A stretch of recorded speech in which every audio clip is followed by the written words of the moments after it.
तो आज हम बात कर रहे हैं क्लास 10 का चैप्टर 2 इकोनॉमिक्स का, that is sector of the economy. तो इसमें कुछ टॉपिक्स हैं जो हम इस पूरे चैप्टर में कवर करेंगे और ये जो पूरा चैप्टर है वो इन्हीं टॉपिक पे बेस्ड है। फर्स्ट है different sectors of the economy. तो basically there are three sectors of the economy, that is primary, secondary and tertiary.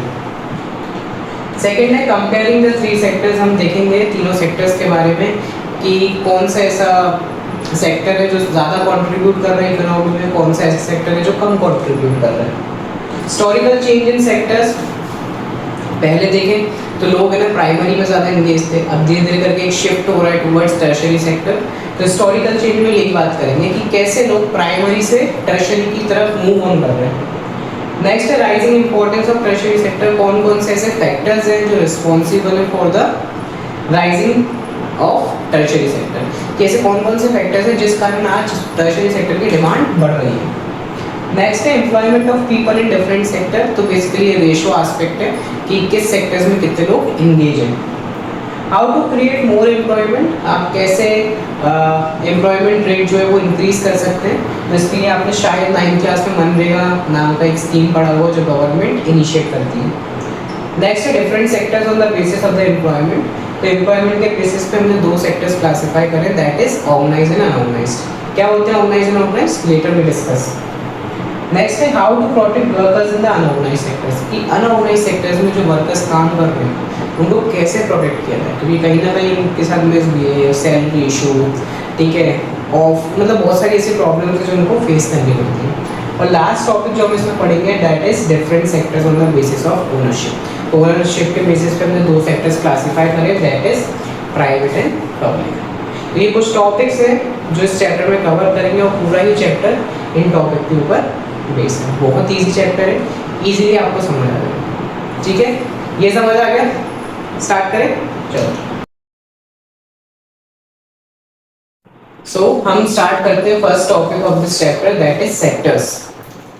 अगर बात करें इकोनॉमी में, कुछ लोग इकोनॉमिक एक्टिविटीज को परफॉर्म करते हैं, है ना। इकोनॉमिक एक्टिविटीज क्या होती है, इकोनॉमिक एक्टिविटीज वो होती है जो मनी अर्न करने के लिए की जाती है। अब कुछ लोग गुड्स प्रोड्यूस करते हैं, कुछ लोग सर्विसेज प्रोवाइड करते हैं। अब जो इकोनॉमिक एक्टिविटीज है वो हमने तीन कैटेगरी में क्लासिफाई करा है बेसिकली, जिनको हम सेक्टर्स के नाम से भी जानते हैं, that is primary, secondary and tertiary. ठीक है, फर्स्ट जो है वो है प्राइमरी। प्राइमरी सेक्टर क्या कहता है, when we produce a good by exploiting natural resources and activity of the primary sector। तो प्राइमरी सेक्टर में क्या आता है, प्राइमरी सेक्टर में आता है बेसिकली ऐसी एक्टिविटीज जो रॉ मटेरियल प्रोवाइड करते हैं टू द अदर सेक्टर्स। ठीक है, सपोज एक कॉटन शर्ट्स इंडस्ट्री है जो कॉटन बनाती है, उसके लिए रॉ मटेरियल क्या होगा, कॉटन। तो उसको वो कहाँ से मिलेगा, प्राइमरी, क्योंकि जो भी ऐसी एक्टिविटीज जो रॉ मटेरियल प्रोवाइड कर रही है उसका किस में आती है, प्राइमरी सेक्टर में आती है। अगर कोई बिस्किट मेकिंग इंडस्ट्री उसके लिए रॉ मटेरियल क्या होगा, व्हीट, तो वो भी कहाँ से आएगा, प्राइमरी सेक्टर से। तो ये बेसिकली क्या है, प्राइमरी सेक्टर जो रॉ मटेरियल प्रोवाइड करता है टू द अदर इंडस्ट्रीज, ठीक है, टू द अदर सेक्टर्स। इसमें क्या क्या आता है, एग्रीकल्चर, डेयरी, फिशिंग, फॉरेस्ट्री, ये एग्जांपल है किसके, प्राइमरी सेक्टर। प्राइमरी सेक्टर को और किस नाम से जाना जाता है, agriculture and related sector. Clear हुआ। तो जो नेक्स्ट सेक्टर है वो कौन सा है, सेकेंडरी सेक्टर। सेकेंडरी सेक्टर क्या है, सेकेंडरी सेक्टर वो है जो रॉ मटेरियल को फिनिश गुड्स में कन्वर्ट करता है। क्या कहता है secondary sector, the secondary sectors cover activities in which natural products are changed into other forms. Other forms means finish goods through ways of manufacturing that be associated with industrial activity. तो basically secondary sector क्या होता है, secondary sector वो होता है जो raw material को finish goods में कन्वर्ट करता है थ्रू इंडस्ट्रीज। इसमें इसलिए सेकेंडरी सेक्टर को और किस नाम से जाना जाता है, industrial sector. For example sugar from sugar cane, ठीक है, आपने प्राइमरी से रॉ मटेरियल ले लिया शुगर केन, ठीक है, उससे आपने शुगर बनाया थ्रू इंडस्ट्रीज, तो वो क्या होगा, सेकेंडरी सेक्टर में आएगा। सेम कॉटन आपके लिए रॉ मटेरियल था जो आपने प्राइमरी से रिसीव किया, अब आप कॉटन का क्या बनाएंगे, कॉटन शर्ट्स, तो आपको फिनिश गुड्स हुआ कि नहीं, तो ये होता है इसमें सेकेंडरी सेक्टर। क्लियर हो गया। तो एक बार फिर से बोलते हैं सेकेंडरी सेक्टर्स क्या होता है, सेकेंडरी सेक्टर वो होता है जो रॉ मटेरियल को फिनिश गुड्स में कन्वर्ट करता है। इतना सा क्लियर हो गया। थर्ड सेक्टर है टर्शियरी सेक्टर। टर्शियरी सेक्टर क्या करता है, these are the activities that help in the development of the primary and secondary sector. Suppose आपने cotton as a raw material लिया प्राइमरी से, कॉटन शर्ट बनाई सेकेंडरी सेक्टर में, अब उसको ट्रांसपोर्ट करना पड़ेगा, तो ट्रांसपोर्ट के लिए आपको जो भी व्हीकल्स रिक्वायर्ड है वो चाहिए। तो बेसिकली टर्शियरी सेक्टर कोई गुड्स प्रोड्यूस नहीं करता, सेकेंडरी जो टर्शियरी सेक्टर है वो सिर्फ आपको सर्विसेज प्रोवाइड करता है। इसलिए लिखा है these activities by themselves do not produce a good but they are aid or support for the production process। तो बेसिकली ये एड करता है, मतलब मदद करता है किसको, प्राइमरी और सेकेंडरी सेक्टर्स को। तो जो गुड्स प्रोड्यूस हो गए उसको सप्लाई करने का काम किसमें आता है, टर्शियरी सेक्टर में। इसलिए tertiary sector also known as service sector. और इसके एग्जांपल हैं teachers, lawyer, doctors, software companies, ATM, ये सारे क्या हैं, ये सारे वो सेक्टर हैं जो सर्विसेज प्रोवाइड करते हैं। क्लियर हो गया? एक बार फिर से रिकैप कर लेते हैं कि there are three sectors, that is primary, secondary and tertiary. Primary also known as agriculture sector. Primary sectors क्या करते हैं, जो रॉ मटेरियल आपको प्रोवाइड करते हैं, ठीक है, एग्रीकल्चर वगैरह ये सब कुछ इसमें आ जाएगा। सेकंड हमने बात करा सेकेंडरी सेक्टर में। सेकेंडरी सेक्टर क्या होता है, जिसको हम इंडस्ट्रियल सेक्टर के नाम से भी जानते हैं, क्या करता है, जो रॉ मटेरियल को फिनिश गुड्स में कन्वर्ट करने का काम करता है। तीसरा था हमने बोला टर्शियरी सेक्टर। टर्शियरी सेक्टर को हम सर्विस सेक्टर के नाम से भी जानते हैं। टर्शियरी सेक्टर कोई गुड्स प्रोड्यूस नहीं करता, they are just providing the services, ठीक है। और किसको सपोर्ट प्रोवाइड करता है tertiary sector, primary and secondary. Clear हो गए? अभी हमने देखा था there are three different sectors of the economy, that is primary, secondary and tertiary. एक चीज और कि जो तीनों ही सेक्टर है, प्राइमरी, सेकेंडरी एंड टर्शियरी, वो कैसे इंटरडिपेंडेंट है, ठीक है। हमने कहा कि भाई कॉटन रॉ मटेरियल ये प्रोवाइड करता है, उससे शर्ट ये बना रहा है, और ट्रांसपोर्टेशन का काम कौन कर रहा है, टर्शियरी। तो कहीं ना कहीं जो तीनों ही सेक्टर है वो कैसे इंटरडिपेंडेंट, एक चेन फॉर्म करके बैठे हुए हैं और तीनों ही एक दूसरे पे डिपेंडेंट, ठीक है। जो हमारा नेक्स्ट टॉपिक है वो है कंपेयरिंग डिफरेंट सेक्टर्स। जो तीनों सेक्टर है that is primary, secondary and tertiary, उसको हम कंपेयर कैसे करें। तो देखो तीनों सेक्टर एम्प्लॉयमेंट भी प्रोवाइड कर रहे हैं, गुड्स एंड सर्विसेज भी प्रोड्यूस कर रहे हैं। अब कौन जो सेक्टर है, कौन सा ऐसा सेक्टर है जो ज्यादा कंट्रीब्यूट कर रहा है, कौन सा ऐसा सेक्टर है वो कम कंट्रीब्यूट कर रहा है, तो इन सबको वैल्यू को ऐड कैसे करें। तो इसके लिए एक टर्म आता है जिसको बोलते हैं जीडीपी। शायद आप सबने भी सुना होगा GDP, that is gross domestic product, ठीक है। उसको समझने से पहले एक एग्जांपल समझते हैं।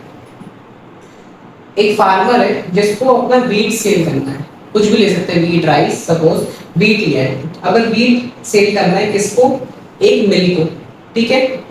उस मिल को जब उसने बेचा तो उसने ग्राइंड कर, मतलब 20 रुपए पर केजी पे, उसने जो फार्मर था उसने अपना गेहूं बेचा 20 रुपए पर केजी पे, ठीक है।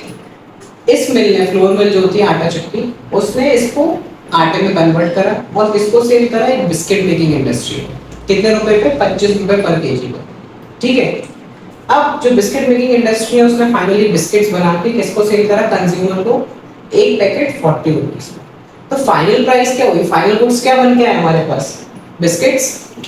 फाइनल गुड्स जो होते हैं हमारे पास वो क्या बन गए, बिस्किट्स। तो फाइनल वैल्यू क्या थी, 40, लेकिन ये बाकी जो वैल्यूज है उनको हम क्या कहेंगे, इंटरमीडिएट वैल्यूज या इंटरमीडिएट गुड्स, ठीक है। तो जो आटा था, जो वीट थे, वो सब क्या है, वो सब इंटरमीडिएट गुड्स है। और जो फाइनल बिस्किट निकल के वो क्या है, फाइनल गुड्स। और ये तो पता ही होगा कि फाइनल गुड्स में ये सारी वैल्यूज ऑलरेडी ऐड होती है। अब बात करते हैं जीडीपी की। तो जीडीपी क्या कहता है, जीडीपी कहता है ग्रॉस डोमेस्टिक प्रोडक्ट। जीडीपी का फुल फॉर्म क्या होता है, ग्रॉस डोमेस्टिक प्रोडक्ट, जो कहता है it is the value of all final goods and services, all final goods and services produced with in a country during a particular year. तो GDP क्या है, बेसिकली जीडीपी का मतलब है उन गुड्स की वैल्यू जो कि फाइनल है, इंटरमीडिएट गुड्स की वैल्यू हम ऐड नहीं करते। अभी हमने एग्जांपल में क्या देखा था कि जो बिस्किट आ रहा है 40 रुपीस, तो उस 40 को काउंट करेंगे, ये नहीं कि 25 वाला कर रहे हैं 20 अलग, क्योंकि ऑलरेडी जो फाइनल गुड्स है उसमें उसकी जो इंटरमीडिएट वैल्यूज है वो ऑलरेडी ऐड होती है। क्लियर हो गया? और तो इसलिए बोल रहे हैं जीडीपी क्या है, जीडीपी वैल्यू है, किस चीज की वैल्यू है, प्रोडक्ट की क्वांटिटी नहीं, प्रोडक्ट की वैल्यू की बात कर रहे हैं कि ये वैल्यू है किस चीज की, फाइनल गुड्स एंड सर्विसेज के, जो एक कंट्री में प्रोड्यूस हुए, ठीक है। उनको प्रोड्यूस करा किसने, primary, secondary and tertiary sectors. Clear हो गया?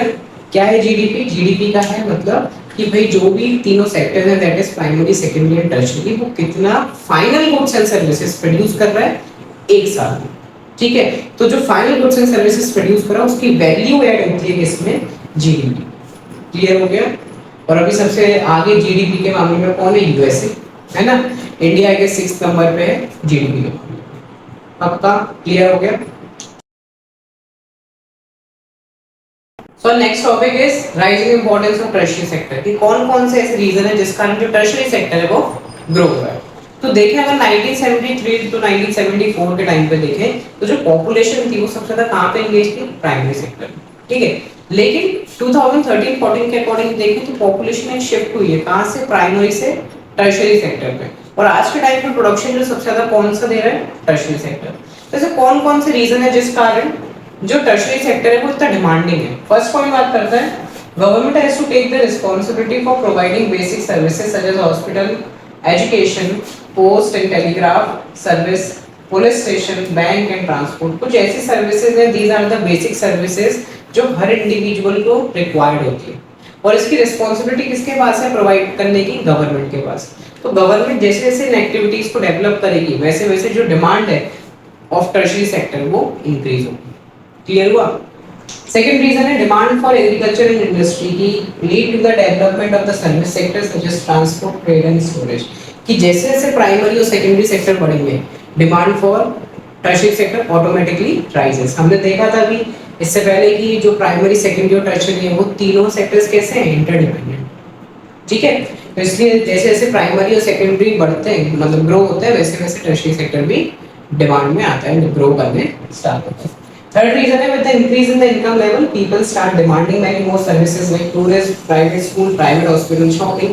ठीक है, ये तो बहुत जनरल सी बात है कि भाई जैसे जैसे पैसा आता है इंसान पे वो क्या करेगा, हर चीज प्राइवेट स्कूल में पढ़ाएगा बच्चे को, प्राइवेट हॉस्पिटल अफोर्ड करेगा। टूरिज्म जो आज के टाइम पे भी ग्रोइंग है टूरिज्म, ये सबको यूज करेगा। लास्ट है certain new services such as those based on the information communication technology have been become important and essential। आज के टाइम पे information communication basically IT industries सबसे ज्यादा डिमांडिंग है ना, दे आर प्रोवाइडिंग सर्विसेज, ठीक है। तो ये कुछ ऐसे रीजन है, ये 4 रीजन ऐसे हैं जिस कारण जो टर्शियरी सेक्टर है वो डिमांडिंग है और बढ़ता भी जा रहा है कि नंबर ऑफ पॉपुलेशन शिफ्ट हो रहे towards tertiary sector.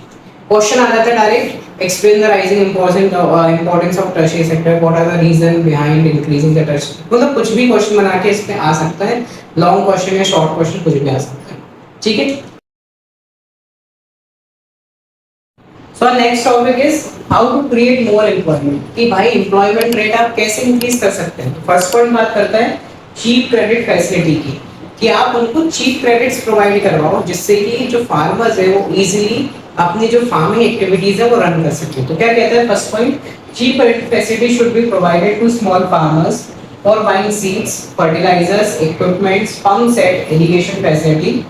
This enable them to grow 2 or more crops on their piece of land। कि अगर आप उनको चीप क्रेडिट फैसिलिटी प्रोवाइड करेंगे, स्पेशली स्मॉल फार्मर्स जो होते हैं वो आसानी से सीड्स खरीद पाएंगे, फर्टिलाइजर्स खरीद पाएंगे और जो भी उनको रिक्वायर्ड मटेरियल है फॉर द फार्मिंग वो इजीली उनको परचेज कर पाएंगे, ठीक है। और एक साल में एक से ज्यादा बार क्रॉप या हम बोल सकते हैं खेती कर पाएंगे अपने लैंड पे और उससे इजीली अर्निंग उनकी बढ़ जाएगी। बट ये तभी पॉसिबल है जब आप उनको चीप क्रेडिट फैसिलिटी प्रोवाइड करेंगे।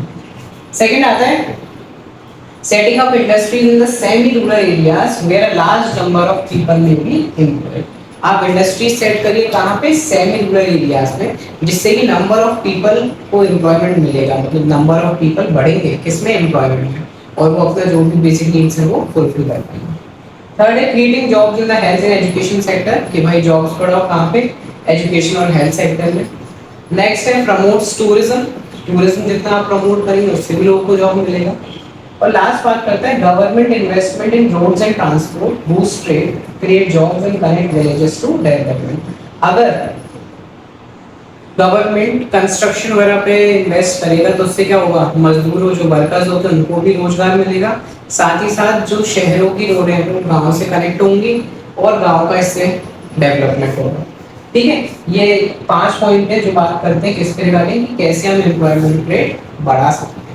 तो these are the long term plans. अब एक हम शॉर्ट टर्म के बारे में बात करते हैं। तो एक स्कीम स्टार्ट करी थी गवर्नमेंट ने to increase the employment rate जिसका नाम था मनरेगा, Mahatma Gandhi national rural employment guarantee. शायद ये स्कीम आप लोगों ने 9th क्लास में भी पढ़ी होगी। ये स्कीम क्या कहती है, सबसे बड़ा ये स्टार्ट हुई थी 2005। स्कीम कहती है कि 100 डेज का हम आपको एम्प्लॉयमेंट प्रोवाइड करेंगे इन द रूरल एरियाज। ये स्कीम कहाँ पे एम्प्लॉयमेंट प्रोवाइड करती है? In the rural areas. कि 100 डेज का आपको फिक्स रहेगा कि हम आपको एम्प्लॉयमेंट प्रोवाइड करेंगे। This scheme is started in about 625 districts of India. ये बेसिकली जो स्कीम थी वो कितने डिस्ट्रिक्ट में स्टार्ट हुई थी? 625। If the government fails its duty to provide employment, it will give unemployment allowance to the people. अगर गवर्नमेंट फेल होती है अंडर दिस स्कीम कि अगर आपको एम्प्लॉयमेंट प्रोवाइड नहीं करा तो आपको अनएम्प्लॉयड अलाउंसेस भी पे किए जाते हैं। ठीक है, बिना जॉब दिए भी आपको पेमेंट कर दिया जाता है। ठीक है, इस पे शॉर्ट नोट लिखने को आ जाता है, 2-3 मार्क का क्वेश्चन आ जाता है, एग्जाम में पूछ लेते हैं। ठीक है, क्लियर हुआ? सो हमने इकोनॉमिक एक्टिविटीज को further on the basis of employment condition दो कैटेगरी में क्लासिफाई करें, organised sector and unorganised sector. नाम से समझ आ रहा है, ऑर्गेनाइज्ड मीन सारी चीज सिस्टमैटिक है, सारे रूल्स एंड रेगुलेशंस फॉलो होते हैं, कहीं ना कहीं जॉब सिक्योरिटी होती है, ये सब कुछ। तो क्या कहता है ऑर्गेनाइज्ड सेक्टर्स? वर्कर्स है जॉब सिक्योरिटी। ऑर्गेनाइज्ड सेक्टर्स में क्या होता है कि वर्कर्स की जो जॉब होती है वो फिक्स होती है, सिक्योर जॉब होती है, उसको ये नहीं कि कभी भी बॉस फायर कर देगा, नहीं। सेकंड बात करते हैं, they are registered by the government. ये जो ऑर्गेनाइज्ड सेक्टर्स होते हैं वो रजिस्टर्ड होते हैं किसके द्वारा? गवर्नमेंट के द्वारा। Workers are paid regularly. जो वर्कर्स होते हैं उनको रेगुलरली मतलब मंथली जो भी उनका रहता है वो पेमेंट टाइमली किया जाता है। They are fixed numbers of hours. They are जो नंबर ऑफ आवर्स होते हैं वो फिक्स्ड है भाई, 10 से 5 फिक्स्ड है। एक रीजनेबल आवर जो माना जाता है इन द जॉब सेक्टर्स, तो वो क्या होता है 10 to 5। तो उनका जो फिक्स नंबर ऑफ आवर्स है कि भाई ज़्यादा नहीं कम नहीं कुछ नहीं। इन केस अगर उनको एक्स्ट्रा करवाया जाता है तो उनको एक्स्ट्रा पे भी किया जाता है। ऑर्गेनाइज्ड सेक्टर्स पे other benefits like medical leave, provident fund. ठीक है, तो ऑर्गेनाइज्ड सेक्टर्स जो होते हैं उसमें कुछ और भी बेनिफिट देते हैं, जैसे मेडिकल लीव हो गया, पीएफ हो गया, ये सब कुछ। They follow all the rules and regulation made by the government. ठीक है, ऑर्गेनाइज्ड सेक्टर है भाई, अगर तुमने रूल्स फॉलो नहीं करे तो आप ऑर्गेनाइज किस बात के? तो ऑर्गेनाइज्ड सेक्टर्स को सारे रूल्स एंड रेगुलेशंस फॉलो करने पड़ते हैं which is made by the government. Clear हो गया? वही अपोजिट कर दीजिए, unorganised workers do not have any job security. यहाँ कोई जॉब सिक्योरिटी नहीं होती। They are not registered by any such institution, मतलब कोई भी गवर्नमेंट या कोई और जो डिपार्टमेंट होता है वहां से कहीं से रजिस्टर्ड नहीं है, अपने खुद के रूल्स रेगुलेशन बना के रन करते हैं। Workers are not paid regularly. ठीक है, कभी दे रहे हैं कभी नहीं, मतलब बहुत प्रॉब्लम क्रिएट करते हैं। The numbers of hours increase और डिक्रीज, कोई नंबर ऑफ आवर्स फिक्स नहीं है, कभी भी बढ़ा दिए जाते हैं कभी भी घटा दिए जाते हैं। अगर इनसे एक्स्ट्रा वर्क करवाया भी जाता है तो कोई एक्स्ट्रा पे नहीं करा जाता। This sector do not pay anything other than salary. इधर जैसे इसमें हमने देखा था कि मेडिकल लीव, पीएफ वगैरह एडिशनल बेनिफिट्स प्रोवाइड करता है ऑर्गेनाइज्ड सेक्टर, यहाँ पे सच कुछ भी नहीं है। They do not follow any rules and regulation, कोई भी रूल्स एंड रेगुलेशन जो होते हैं वो फॉलो नहीं करते, तभी तो इतनी प्रॉब्लम्स इधर जो वर्कर्स हैं उनको सफर करनी पड़ती है। जो हमारा नेक्स्ट टॉपिक है वो क्या है? How to protect the workers of the unorganised sector. कि कैसे जो अनऑर्गेनाइज्ड सेक्टर में वर्कर्स काम कर रहे हैं उनको प्रोटेक्ट करें। तो क्या रीजन रहते होंगे जिस कारण जो वर्कर्स है वो शिफ्ट होते हैं टुवर्ड्स अनऑर्गेनाइज्ड सेक्टर? देखो रीजन है, पहला ये हो सकता है कि जो ऑर्गेनाइज्ड सेक्टर है वो स्किल डिमांड करता है और नॉलेज डिमांड करता है। तो कहीं ना कहीं due to lack of skills and knowledge कहीं ना कहीं जो पीपल है वो शिफ्ट होते हैं टुवर्ड्स अनऑर्गेनाइज्ड सेक्टर। और दूसरा रीजन ये है कि ऑर्गेनाइज्ड सेक्टर इतना जॉब्स क्रिएट नहीं कर पा रहे जितना हमारी डिमांडिंग है। ठीक है, तो ये दो कारण है जिस कारण लोग शिफ्ट हो रहे हैं कहाँ? Towards unorganised sector. तो अब देखते हैं कि कैसे इनको प्रोटेक्ट किया जाए। रूरल एरियाज की बात करें तो in the rural areas the unorganised sectors comprises of landless agricultural labour, small farmers, weavers, blacksmith and carpenters. Rural areas में अगर बात करें तो जो अनऑर्गेनाइज्ड सेक्टर है, ठीक है, तो उसमें अनऑर्गेनाइज्ड सेक्टर में क्या क्या आता है? लैंडलेस एग्रीकल्चर लेबर है, स्मॉल फार्मर्स हैं, वीवर्स हैं, ब्लैकस्मिथ, ये सभी कौन से? ये सभी अनऑर्गेनाइज्ड सेक्टर के पार्ट माने जाएंगे। ठीक है, तो इनको प्रोटेक्ट कैसे किया जाए? These farmers need to be supported through adequate facility for timely delivery of seeds. इसमें जो फार्मर्स हैं स्पेशली है ना, जो फार्मर्स हैं उनको कैसे प्रोटेक्ट करा जाए? उनको प्रोटेक्ट करने के लिए हम उनको टाइमली सीड्स प्रोवाइड करो, एग्रीकल्चर इनपुट्स प्रोवाइड करो, क्रेडिट फैसिलिटी प्रोवाइड करो फॉर द स्मॉल फार्मर्स, है ना, जिससे कि वो अपना जो भी इनपुट्स पर उनको चाहिए वो परचेस कर पाएंगे। चीप, बेसिकली बोलते हैं cheap credits. Storage facility provide करो ग्रेन्स वगैरह के लिए, और मार्केटिंग आउटलेट। ठीक है, तो ये कुछ ऐसे मेथड्स हैं जिससे कि आप वर्कर्स को प्रोटेक्ट कर सकते हो in the rural areas. Clear हुआ? तो अब बात करते हैं अर्बन एरियाज की। अर्बन एरियाज में क्या है? In the urban areas unorganised sector comprises mainly of workers in the small scale industry, casual workers in construction, trade, transport, street vendors, garment maker, रेक्टिवर्स।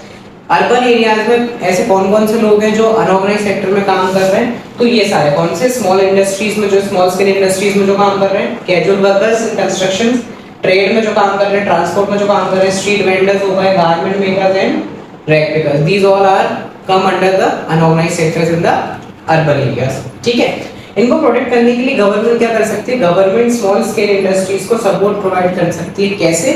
Cheap raw material provide करके और उनकी marketing में help करके। तो ये लिखा है, small scale industry need government support for procuring raw material and marketing of output. Clear हो गया? ठीक है, एक और चीज कि जैसे most of the scheduled caste, scheduled tribes and the backward classes work in the unorganised sectors, की जो जितने भी ST SC and backward classes हैं वो कहीं ना कहीं अनऑर्गेनाइज्ड सेक्टर्स में काम करते हैं मोस्ट ऑफ देम।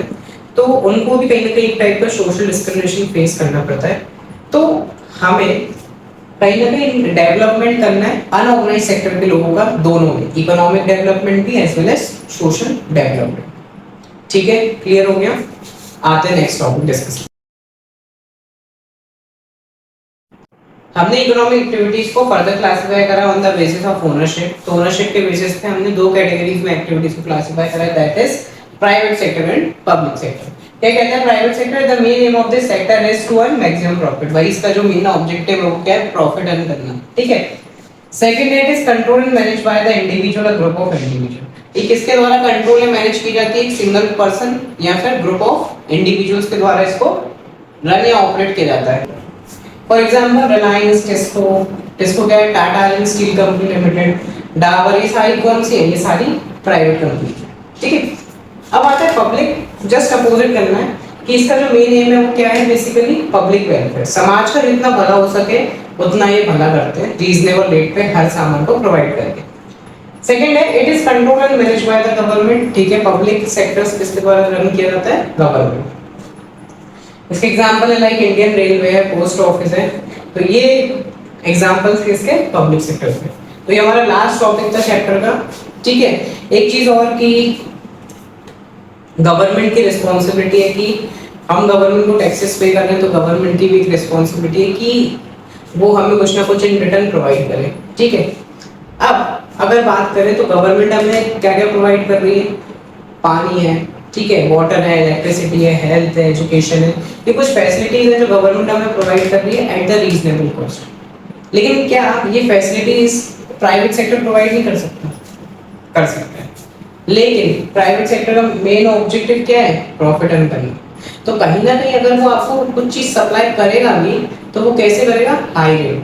ठीक है, क्योंकि उसको अपना क्या करना है? प्रॉफिट मार्जिन क्रिएट करना है। वहीं अगर बात करें पब्लिक सेक्टर का, जिसका मेन मोटिव क्या है? Public welfare. ठीक है, तो कहीं ना कहीं वो जो सारी चीजें जो अपनी पब्लिक को प्रोवाइड करता है वो कैसे करता है? At the reasonable rate. Clear हुआ? तो यहाँ पे हमारा जो चैप्टर है वो वाइंड अप होता है। ठीक है, अब एक बार इसका शॉर्ट रिकैप देख लेते हैं कि इस चैप्टर में हमने क्या क्या पढ़ा।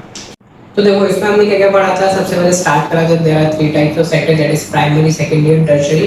Primary also known as agriculture sector, secondary sector also known as manufacturing sector और इंडस्ट्रियल सेक्टर, और जो टर्शियरी सेक्टर है उसको हम क्या बोलते हैं? सर्विस सेक्टर के नाम से। पहले हमने तीनों सेक्टर्स को देखा, फिर उसमें हमने देखा कि कंपेयर करें तीनों सेक्टर्स को कि कौन सा सेक्टर कितना कंट्रीब्यूट करता है इन द जीडीपी। जीडीपी क्या होता है? जिसमें हम फाइनल गुड्स एंड सर्विसेज की वैल्यू कैलकुलेट करते हैं, ऐड करते हैं। ठीक है, फिर हमने देखा हिस्टोरिकल चेंज क्या है कि कैसे प्राइमरी से सेकेंडरी, सेकेंडरी से टर्शियरी शिफ्ट देखने को मिला, है ना। और आज के टाइम पे सबसे ज्यादा लोग एंगेज कहाँ है? टर्शियरी सेक्टर में। फिर हमने देखा कि क्यों टर्शियरी सेक्टर डिमांडिंग है, क्यों दिन पे दिन उसकी डिमांड है वो बढ़ती जा रही है ना। फिर हमने देखा कि किस में सबसे ज्यादा लोग एम्प्लॉयड हैं। ठीक है, देखने को हमने देखा था कि भाई प्राइमरी में सबसे ज्यादा एंगेज है, लेकिन वहाँ पे प्रॉब्लम आ रही थी जिसको हमने बोला था डिस्गाइज इन एम्प्लॉयमेंट, कि दिख इतने रहते हैं लेकिन एक्चुअल वर्क कितने का था। ठीक है, ये देखा था। उसके बाद हमने देखा क्लासिफाई करा on the basis of the employment sectors को हमने क्लासिफाई करा था ऑर्गेनाइज एंड ऑर्गेनाइज। ऑर्गेनाइज क्या है? जहाँ पे proper rules and regulations follow होते हैं, लेकिन अनऑर्गेनाइज जस्ट अपोजिट है, कोई जॉब सिक्योरिटी नहीं होती अनऑर्गेनाइज में, ऑर्गेनाइज में जॉब सिक्योरिटी। ये कुछ हमने फीचर्स देखे थे। उसके बाद हमने देखा कि कैसे हम जो वर्कर्स हैं जो अनऑर्गेनाइज सेक्टर में काम कर रहे हैं उसको प्रोटेक्ट कर सकें, है ना। अभी जस्ट इससे पहले वही देखा था। और जो हमने लास्ट टॉपिक देखा वो देखा कि प्राइवेट एंड पब्लिक, कि पब्लिक सेक्टर क्या होता है और प्राइवेट सेक्टर क्या होता है। क्लियर हुआ? चैप्टर समझ आया? ठीक है। अगर सच में चैप्टर समझ आया, कोई भी अगर डाउट है चैप्टर से रिलेटेड, कमेंट बॉक्स में मेरे को बताओ, I will solve it out. ठीक है। अगर चैप्टर सच में अच्छा लगा तो भाई सब्सक्राइब करना मत भूलना और चैनल को शेयर करना मत भूलना। ठीक है, मिलते हैं नेक्स्ट वीडियो के साथ।